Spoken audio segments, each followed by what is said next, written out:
Amém. Então vamos dar continuidade hoje ao capítulo 5 do Evangelho de João, a partir do versículo... Capítulo 5, a partir do versículo 16. O capítulo 5, que nós começamos a falar na semana passada, trata do homem que tinha problema, era uma pessoa paralítica, um aleijado, e ele estava na beira do poço, esperando que viesse um anjo para mexer a água e ele então pudesse ser curado. Só que sempre que segundo ele acontecia isso, não tinha ninguém para colocar lá. Então Jesus pergunta a ele se ele quer ser curado. E aí então Jesus manda que ele pegue a sua cama, sua maca, levante e ande. E diz que quando acontece essa cura era num dia de sábado. E ele foi até os mestres da lei para falar a respeito, os líderes de Israel, para falar a respeito da sua cura, como dizia já a lei que deveria ser feita. E eles perguntam para ele: quem mandou você pegar aí a sua cama? Por que você está fazendo isso se hoje é sábado? No sábado não pode fazer isso. E ele disse que alguém curou ele não sabe quem foi. Depois ele descobre que é Jesus que curou ele. E aí ele torna até os mestres da lei e conta para eles que foi Jesus quem curou. E aí eles vão tirar satisfação com Jesus sobre aquilo. E agora, a partir do versículo 16, é isso que a gente vai ler. E nós vamos ver a resposta de Jesus para eles. Então eles começaram a perseguir a Jesus porque ele havia feito essa cura no sábado. Então Jesus disse a eles: meu pai trabalha até agora e eu também trabalho.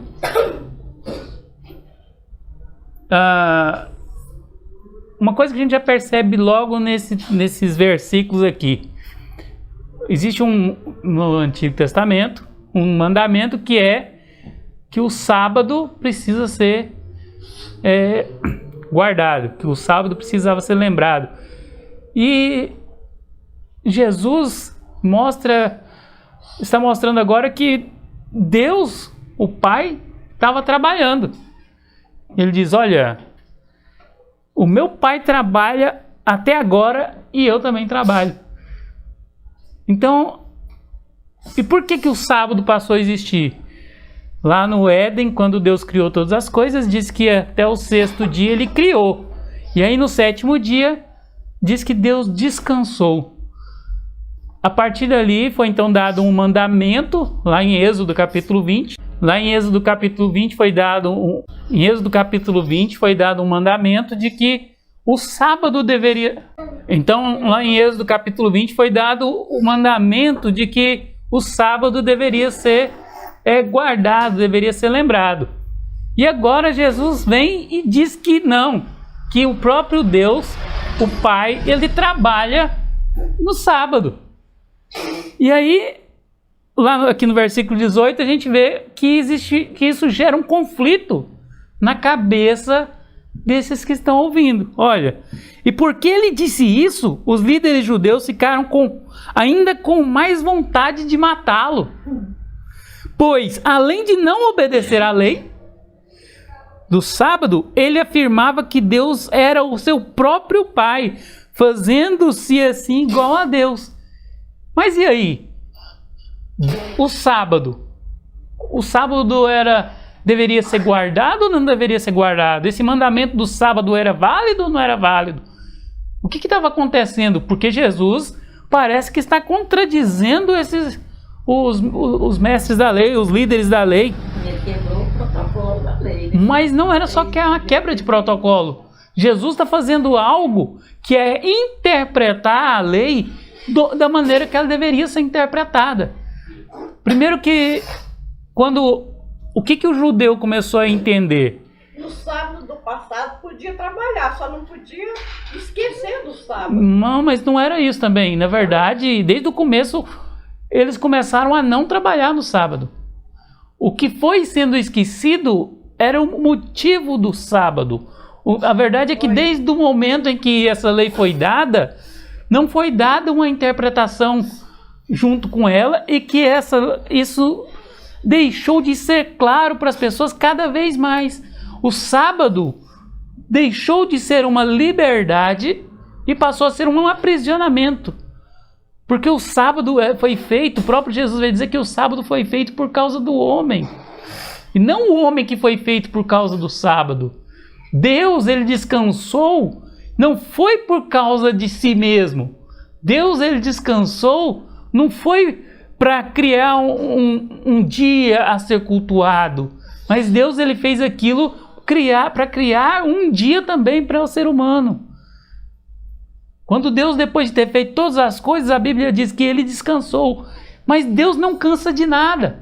Já começa aí a interpretação errada. Deus não cansa de coisa alguma. Então o que é descanso? Porque a gente tem na nossa cabeça que sábado, que descanso é o contrário de trabalho. E não é. Descanso não é o contrário de trabalho. A palavra que mais tem a ver com o descanso é o deleite, é o prazer. O problema é que ali Deus fez coisas que todos os dias ele fez coisas por causa, mostrando a sua glória. Mas no sétimo dia ele não fez nada. Deus se deleitou, Deus sentiu prazer. E esse prazer, ele derramou isso sobre o ser humano. E agora o que o judeu aqui, esses líderes de Israel tinham perdido, era exatamente o deleite do sábado e a sua razão. Porque o sábado era para ser uma prática de amor ao outro, de serviço ao outro, e não um serviço por causa de si, e muito menos um dia para ser endeusado como acabou sendo. O problema era exatamente esse. Então quando Jesus fala isso, que agora meu Pai trabalha, até agora Deus continua trabalhando, ele está dizendo que Deus nunca descansou nesses moldes que eles imaginavam. Deus nunca precisou parar e falar assim, agora eu não vou fazer nada. Deus não é alguém que para de fazer as coisas. Deus, de um certo modo, ele está sempre atuando, está sempre trabalhando. Só que a visão nossa, quando Deus diz que Deus descansou, é de que Deus parou de fazer. E não é. Deus se deleitou, Deus sentiu prazer, ele não esteve criando daquele jeito. Mas é a partir do sétimo dia, o trabalho de Deus é manter o que ele já criou. Isso aqui é algo que precisa ser entendido por nós. E quem é responsável por manter isso também? Nós. Nós somos responsáveis por isso. Quando Jesus então foi lá e curou aquele homem, o que Jesus estava fazendo? Mantendo a criação de Deus. Nós somos chamados para manter a criação de Deus. Uma forma de manter a criação de Deus é servindo. Então Jesus está dizendo que isso não era agora só para ser feito num dia, era para ser feito todo dia. Meu Pai trabalha ainda agora e eu também trabalho. Meu Pai continua trabalhando. Então não era uma coisa que ele estava fazendo só no sábado. É desde a criação. Ele fez 6 dias e o sétimo dia é desde lá até agora. O sétimo dia ainda está aqui. O sétimo dia não passou. E ele continua trabalhando. Deus continua atuando, trabalhando. Se um dia, o que não aconteceria no mundo? Se descansar mesmo. E aí é que está. O mundo está tudo que está porque nós estamos descansando. Nós não deveríamos ter esse descanso de parar, mas nós paramos de fazer as coisas. É por isso que o mundo está o que está. É porque o homem descansou. É errado essa frase aí, trabalhar que fala lá na Bíblia, isso aí está no século passado. E outra coisa, era trabalhar braçal. Agora, trabalhar na seara de Cristo já é outra coisa, já é espiritual. Não é só, é braçal também, quando é preciso. Trabalhar na obra de Cristo é manter a criação. E manter a criação não é só o outro, a pessoa. Isso foi quebrado, hoje não tem mais, né? Hoje está livre. Tem, o quê? Não está livre, não. Pelo contrário. Mas Jesus não quebrou isso? Ulisses, para de passar na frente da câmera. Não, Jesus não quebrou isso não, pelo contrário. Jesus fez com que isso se tornasse mais real ainda. Hoje eu tenho que trabalhar de acordo com a minha força pela necessidade do outro, e o outro também tem que trabalhar com as suas forças pela necessidade de cada um. E esse trabalhar inclui qualquer coisa. Pode ser braçal, pode ser intelectual, pode ser emocional, pode ser espiritual, mas é tudo isso. Nós temos que trabalhar. Nós temos que trabalhar, nós temos que deleitar naquilo que é a criação de Deus, como ele se deleitou. Se deleitar, sentir prazer na criação de Deus, em tudo que foi criado, faz parte de querer manter essa criação, fazer com que ela se mantenha. Uma coisa que a gente deixou de lado por muito tempo foi como manter a natureza. O ser humano vive destruindo a natureza. Põe fogo nas matas e suja os rios, joga lixo nos rios, destrói, mata os animais. Então, o ser humano parou de ter cuidado pela natureza. O ser humano muitas vezes não está nem aí com isso. E isso faz parte do servir a natureza, de servir a criação. Servindo a isso, nós estamos servindo a Deus. Quando nós fazemos o bem ao outro, quando nós matamos a fome do outro, quando nós servimos alguém com as nossas forças, nós estamos deleitando na criação. Então não tem jeito de eu abandonar o serviço. Por quê? Porque o pai trabalha até agora, o filho também, e quem está no filho precisa estar trabalhando também. E de onde que surgiu esse erro na igreja? Bom, até o século III, até lá em Constantino, a igreja entendia muito bem isso. Só que aí começou, quando chegou no século III, Constantino criou a instituição chamada igreja, e aí ele criou o domingo como o dia do Senhor. Vocês sabiam disso? Que até o século III não existia isso de ter culto no domingo só. A igreja às vezes fazia culto, era todo dia. A igreja tinha suas reuniões, que a palavra culto significa serviço. Mas depois ela deixou de ser serviço e passou a só ser cultuação. Mas no primeiro momento a palavra culto significava isso, serviço. Serviço para o próximo. Mas depois se tornou serviço apenas ao Deus. O dia do Senhor, que foi chamado domingo, era antes, na liturgia romana, do Estado romano, era uma liturgia de um culto ao Deus Sol. Era o dia de domingo, era um dia de adoração ao Deus Sol. Quando Constantino converteu a religião romana para o cristianismo e decretou que todo o império agora tivesse que ser cristão, ele falou também, então o dia do Senhor, o dia do Sol, vai ser o dia das reuniões, o dia dos cultos que vocês vão ter. E a igreja começou a pegar isso, e ao invés então de ter um dia de serviço, porque na verdade a igreja deveria servir todos os dias, ou qualquer dia, como meu pai trabalha assim, eu trabalho, como a igreja deveria servir todos os dias, a igreja então começou a ter o dia de serviço, mas agora um serviço só a Deus, no domingo. E aí a igreja pegou e fez a mesma coisa que os judeus faziam, que os líderes aqui faziam, que é pegar um dia e torná-lo santo, um dia santificado, um dia de adoração, um dia de serviço a Deus. Então, se eu tiver a prática de ir na igreja todo domingo, eu vou lá bonitinha, canto, oro, sigo todos os rituais da igreja, mas não sirvo. Então, de certo modo, isso não está sendo um culto a Deus. Não está tendo nada a ver com serviço, não está tendo nada a ver com o que Jesus está falando aqui. Jesus questionou o sábado da mesma forma que ele questiona o domingo hoje, ou questiona qualquer dia que a gente inventar e disser, esse é o dia que nós fizemos, ou que dia que o Senhor fez para adorá-lo. Se a gente faz isso, a gente precisa entender isso, que Jesus veio exatamente para questionar isso, para dizer que não há um dia santificado. Quer dizer, as pessoas às vezes pensam isso. Eu fui no domingo, já paguei tudo que eu precisava. Já paguei. E tem gente que inclusive... Todos os dias santificado, não é? Não é santificado. Todos os dias. Se a gente quer dizer que usar a palavra santificado, depende de como a gente está usando isso. Mas todos os dias é dia de serviço. Todo dia é dia de serviço a Deus, ao outro. Deus é 24 horas. A Deus e ao semelhante.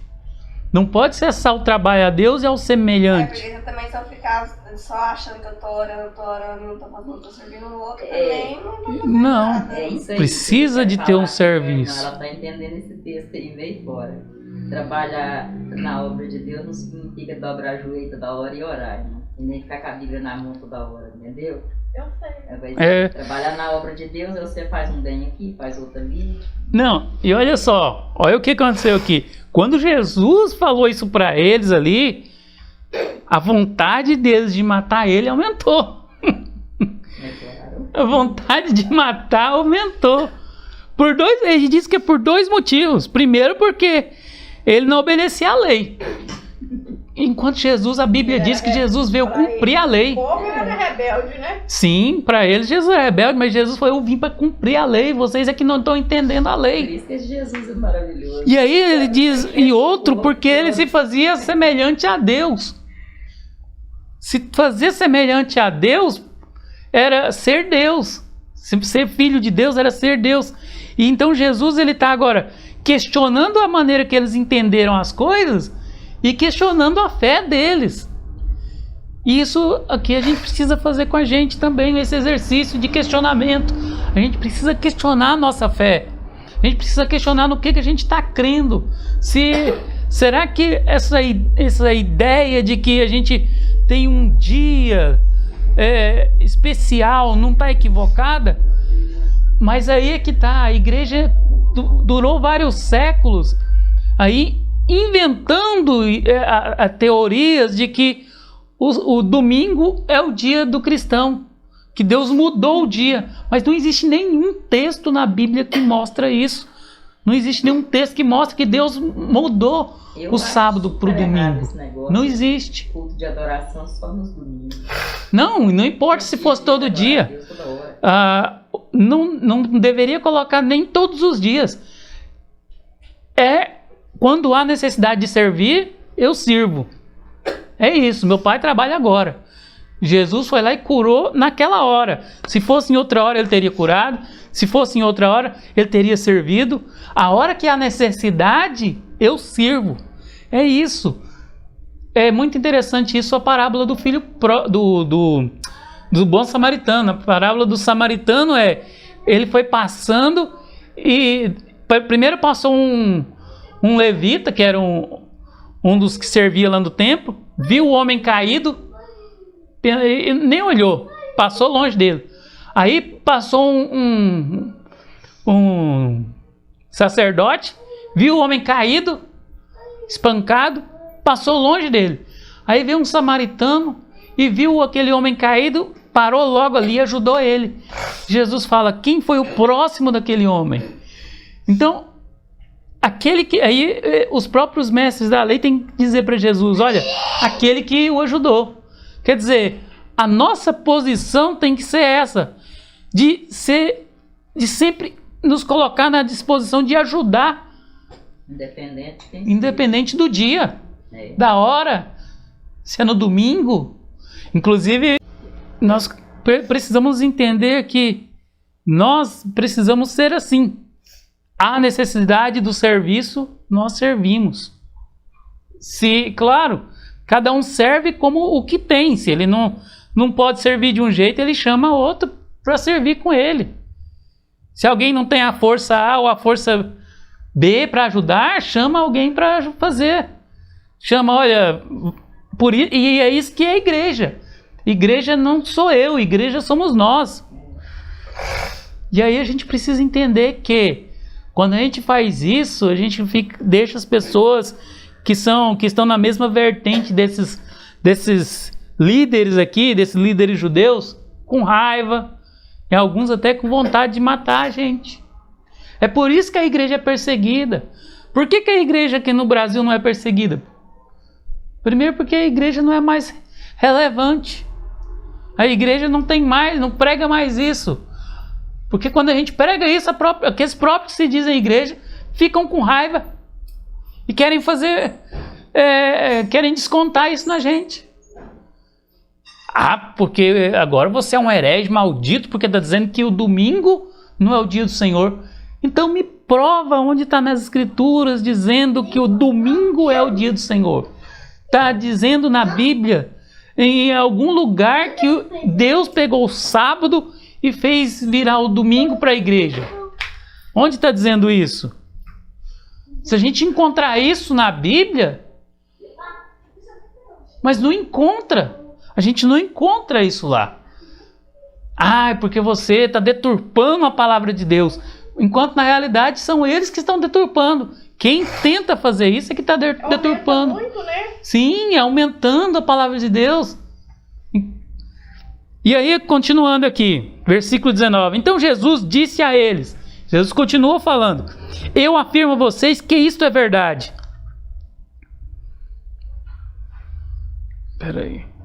Eu afirmo a vocês que isto é verdade. O filho não pode fazer nada por sua própria conta, pois ele só faz o que vê o pai fazer. Tudo o que o pai faz, o filho faz também. Pois o pai ama o filho e lhe mostra tudo o que está fazendo, e vai mostrar a ele coisas ainda maiores do que essas, e vocês vão ficar admirados. Porque assim como o Pai ressuscita os mortos e lhes dá vida, assim também o Filho dá vida aos que Ele quer. Jesus agora, ele sobe um pouquinho mais. Jesus fala, olha, eu não sou só o Filho de Deus. Eu não estou só me fazendo de Deus. Eu não estou só cumprindo e reinterpretando a lei. Eu quero falar para vocês mais ainda, que eu não faço nada por minha conta própria. Tudo que eu faço assim como o Pai me ensinou. Jesus está falando que ele está vendo as obras de Deus acontecerem no momento em que ele está ali. Tudo que eu faço é o Pai que me ensinou. E o que eu estou fazendo aqui é o que o Pai também faz. Pois o Pai ama o Filho. E Ele é que me mostra tudo o que eu tenho que fazer. Tudo o que eu faço é porque é assim que Deus quer que seja feito. É isso que Jesus estava falando dele. E aí ele vai chegar em algo que precisa ser bem compreendido, que é porque o Pai ressuscita mortos e dá vida a eles. E assim também o Filho dá vida a quem Ele quer. Ele está falando aqui não é de vida física. Nesse texto agora, ele está falando da vida espiritual. Ele fala que o Pai é que ressuscita os mortos. E quem está dando vida a eles é o Filho. E Ele dá a quem Ele quer. Não é para todo mundo, não. É a quem Ele quer. Porque existe um meio para... Existe uma forma de chegar à vida eterna. Para chegar à vida eterna é necessário que haja fé. É necessário que haja amor. É necessário que haja esperança em Cristo. Não é possível chegar na fé sem isso. Não é que Ele não pode dar para qualquer um. É que não tem qualquer um. Não existe qualquer um. E aí, por isso que Jesus fala para eles assim, olha, vocês vão ficar mais admirados ainda. Se vocês estão achando que curar no sábado é uma coisa grandiosa, a vida eterna que eu dou é muito maior. Então, se vocês acham que curar no sábado é algo que eu transgredo a lei da forma que vocês pensam... de vez para ele, coitado. Sim, porque o que o judeu acreditava? Que para ser salvo, todo mundo de alguma maneira já estava salvo. Porque alguém conseguia servir a alcançar a lei maior ou em menor grau. Agora Jesus está falando, vocês não vão receber a salvação porque vocês cumprem a lei. Pelo contrário, não tem lei que salve. A lei não salva. Para o judeu não existe céu e inferno. É a mesma coisa, não existe templo que salva, né? Não existe nada na lei que justifique a salvação do ser humano. E o problema E das aí- pessoas é ser hipócrita pensando que com a Bíblia debaixo do braço, indo pro templo lá todo domingo, ou toda terça, ou toda sexta, Não, ele talvez tá tá indo. salvo. Às vezes tá indo até com mau pensamento. Não, mas mau pensamento todo mundo tá. Vocês estão sabendo o que aconteceu lá em Goiânia esse Não. dia agora? Os irmãos da CCB, Eu fiquei dando tiro dentro da igreja Fiquei. por causa de política. sabendo. Então, olha só. Não pode envolver com política, não. Porque assim como o Pai ressuscita os mortos e lhes dá vida, também dou vida, o Filho dá vida aos que Ele quer. Então Jesus está falando que existe um parâmetro para eles receberem a vida. E não é o que eles achavam que salvava. Jesus está falando que eles podem nem ser salvos. Quer dizer, quem dá vida é Jesus. E aí ele diz assim, versículo 22. O Pai não julga ninguém, mas deu ao Filho poder para julgar, a fim de que todos respeitem o Filho, assim como respeitam o Pai. Quem não respeita o Filho também não respeita o Pai que o enviou. Então, havia agora uma necessidade aqui, Jesus coloca de respeito. Respeito ao quê? Ao que Jesus estava falando. Olha, vocês acham que o dia que vocês fazerem seguir um dia tal, dia Y, isso vai salvar vocês, mas a verdade é que se vocês não me respeitarem, como vocês precisam respeitar o Pai, vocês também não vão ser salvos. Quando eles ficaram com raiva de Jesus, quando eles quiseram matar Jesus, eles estavam desrespeitando a Jesus. Quando eles transgrediram a mensagem de Jesus, eles estavam desrespeitando Jesus. E Jesus falou: eu dou vida a quem eu quero. Se vocês estão me desrespeitando, não sou eu que estou tirando a vida de vocês. Eu não estou a dando a vocês. Vocês a estão deixando de ter. Porque vocês estão me desrespeitando. Isso é bem sério, porque eu fico observando isso. Quando a gente pega, então, nos nossos dias, inventa um dia para servir a Deus e descumpre todos os outros, e a gente fica lá gritando que a igreja é o único lugar de salvação, enquanto que a gente mesmo está transgredindo a lei, a gente está transgredindo a palavra de Cristo, a gente está desrespeitando a Cristo. E quando a gente desrespeita a Cristo, Jesus está dizendo: olha, sou eu que dou a vida. Quem não respeita o Pai, quem não respeita a mim, não respeita o Pai. Quem não respeita o Pai, não tem vida. Quem não tem vida, não está em mim. Eu não estou nele. E em quem eu não estou nele, é julgado, é condenado. Então, a gente precisa observar, porque a graça, ela é livre e aberta para todos.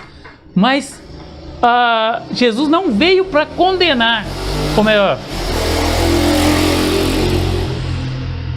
melhor, Jesus não veio para julgar, mas a condenação vem por causa dele.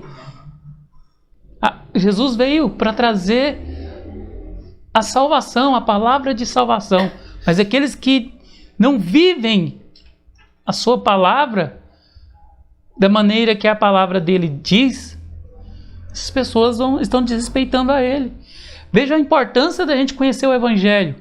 Se a gente não conhece o Evangelho, a gente pode estar desrespeitando a Cristo. E é por isso que ele falou: olha, vocês precisam conhecer o meu Evangelho. Olha só, ele vai continuar assim: eu afirmo a vocês que isto é a verdade. Quem ouve as minhas palavras, tá vendo? O Evangelho são as palavras de Cristo.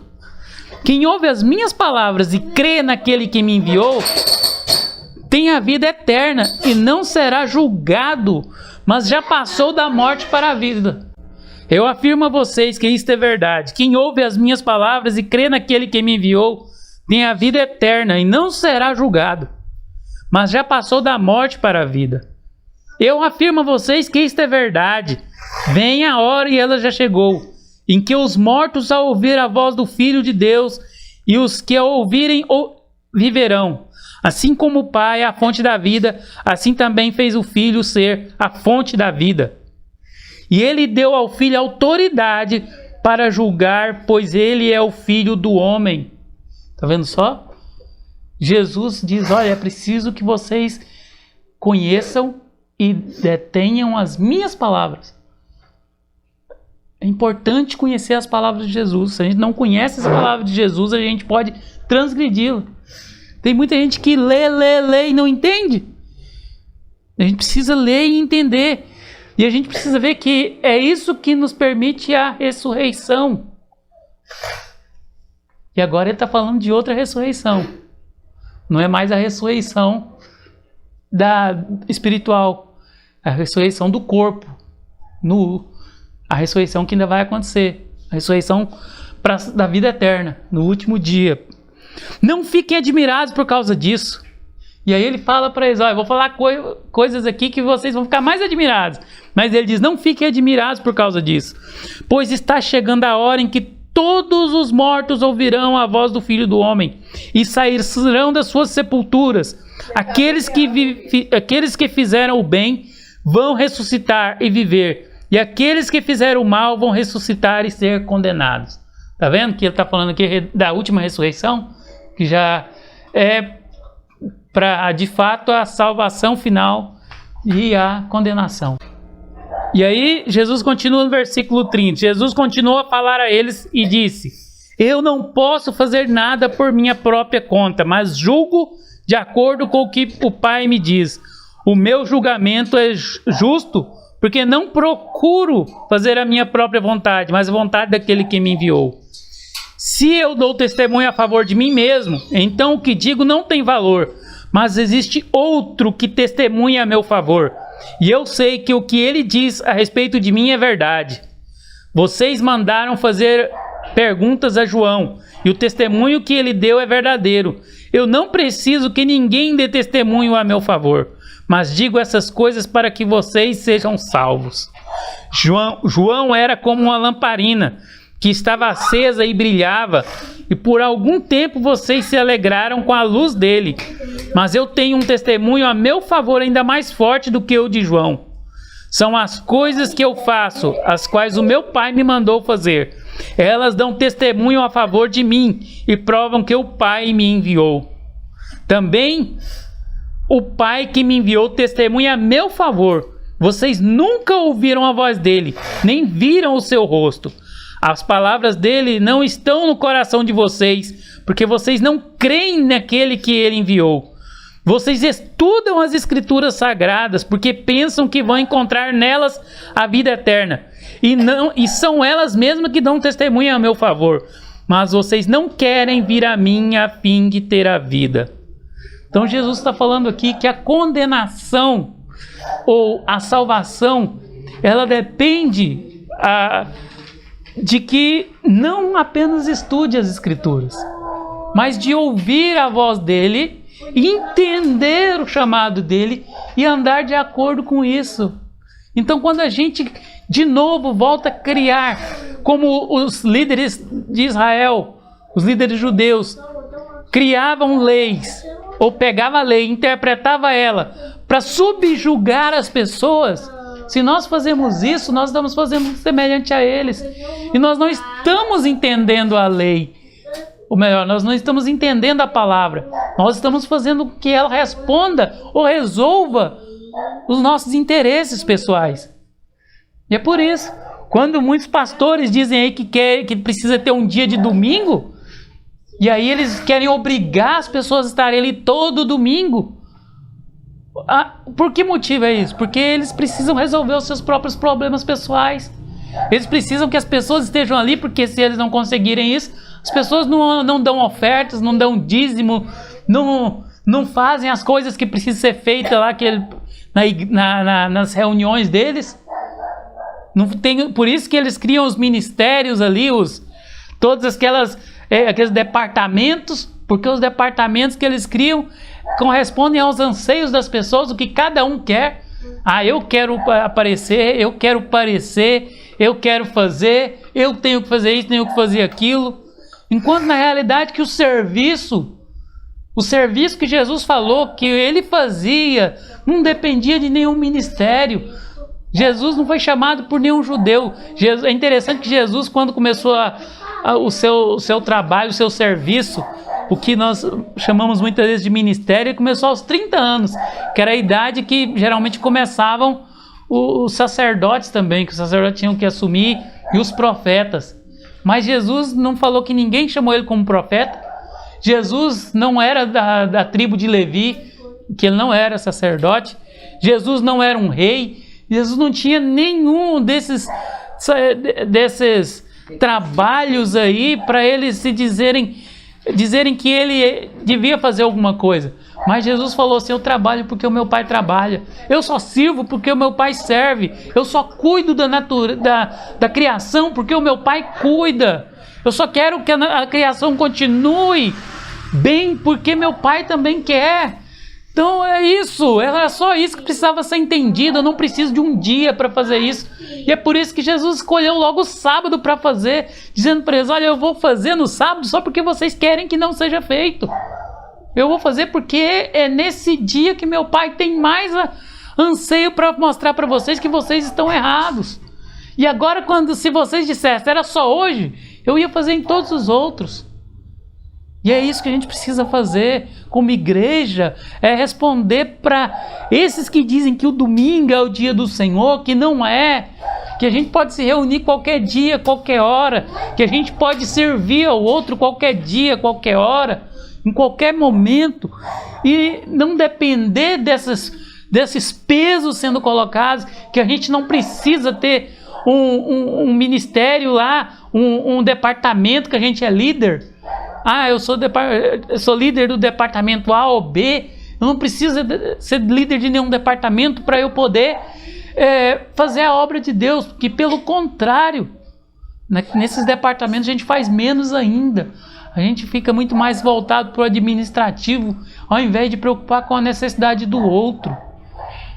A gente tem muito mais eventos e programações do que servir ao outro. Na verdade, os líderes das igrejas, eles trabalham para o homem, não é para Deus. Porque eles fazem o que o homem manda. E é isso, olha aí. Jesus vai no versículo 40. Mas vocês não querem vir a mim a fim de ter a vida eterna. Vocês não querem vir a mim para ter a vida eterna. Quer dizer, estavam indo a Jesus para um monte de outras coisas, menos para ter a vida eterna. Dizem que é isso, mas é interessante que a igreja se tornou tão voltada para esse mundo que a gente sempre escuta: Jesus vai voltar, mas ele espera, tem algo mais para eu fazer, tem isso e aquilo, eu tenho que casar, eu não sei o quê. Sempre tem alguma coisa para fazer, enquanto que, na verdade, o anseio de querer que Cristo venha logo deveria ser o maior anseio nosso, porque esse anseio é o que vai fazer com que toda a criação seja totalmente livre. E aí a gente tem tanta coisa, tá tão bom. A igreja deixou de ser relevante, deixou de ser perseguida. Tá tão fácil ser igreja. E quando alguém quer fazer certo, começa a ser perseguido. Versículo 41. Eu não procuro ser elogiado pelas pessoas. Jesus falou assim: se eu quisesse ser elogiado pelos líderes, líderes judeus, eu vinha falando: todo mundo, sábado ninguém saia das suas casas. Todo mundo só vai, escute o sábado, proteja o sábado. Eu teria vindo fazendo isso. E na Bíblia não fala isso. Não. Eu não procuro ser elogiado por pessoas. Jesus não veio receber elogios, pelo contrário. Ele falou: olha, vocês agora querem me matar. Era o que eles queriam matar Jesus. E nós também devemos fazer a mesma coisa. A gente não tem que querer elogios. Quanto a vocês, eu os conheço e sei que não amam a Deus com sinceridade. Eu vim com a autoridade do meu Pai e vocês não me receberam. Quando alguém vem com a sua própria autoridade, vocês recebem. Como é que vocês podem crer se aceitam ser elogiados pelos outros e não tentam conseguir os elogios que somente o único Deus pode dar? Não pensem que sou eu que vou acusá-los diante do Pai. Quem vai acusá-los é Moisés, que é aquele em quem vocês confiam. Se vocês acreditassem em Moisés, acreditariam também em mim, pois ele escreveu a meu respeito. Mas se vocês não acreditam no que ele escreveu, como vão acreditar no que eu digo? Então Jesus agora coloca diante deles exatamente o mandamento que Moisés falou. Moisés escreveu os 10 mandamentos. Quem deu os 10 mandamentos foi Deus, mas quem escreveu foi Moisés. E Jesus coloca diante deles, dizendo: olha, Moisés mesmo vai acusar vocês, Moisés mesmo vai condenar vocês, porque vocês estão indo contra o que Moisés falou. Moisés nunca falou o que vocês estão dizendo. E hoje contra nós, quem vai nos acusar é o próprio Cristo. Quem vai nos condenar é o próprio Cristo. Porque se nós fazemos uma interpretação equivocada do que é servir a Deus através de toda a nossa vida, tentando de novo imprimir um dia como sendo o dia principal, nós estamos deturpando que o próprio Jesus já tinha negado, que o próprio Jesus já tinha questionado. E Jesus diz: olha, não sou eu mesmo que dou testemunho de mim, mas meu Pai. Quem dava testemunho de Jesus era o Pai, era Deus, através dele mesmo, que é o Filho, porque ninguém nunca ouviu Deus. Acreditar nisso é muito difícil, mas não nos resta a oportunidade se não acreditar, se nós queremos a salvação. Se isso é difícil para nós, para aqueles homens ali era muito mais difícil. Se vocês acreditassem em Moisés, vocês acreditariam em mim. É aí que Jesus está dizendo: olha, Moisés já falou sobre mim. Se eles acreditassem no que Moisés disse, eles acreditariam também em Jesus. Só que eles não entenderam o mandamento sobre o sábado. Consequentemente, eles colocaram um peso maior sobre as pessoas.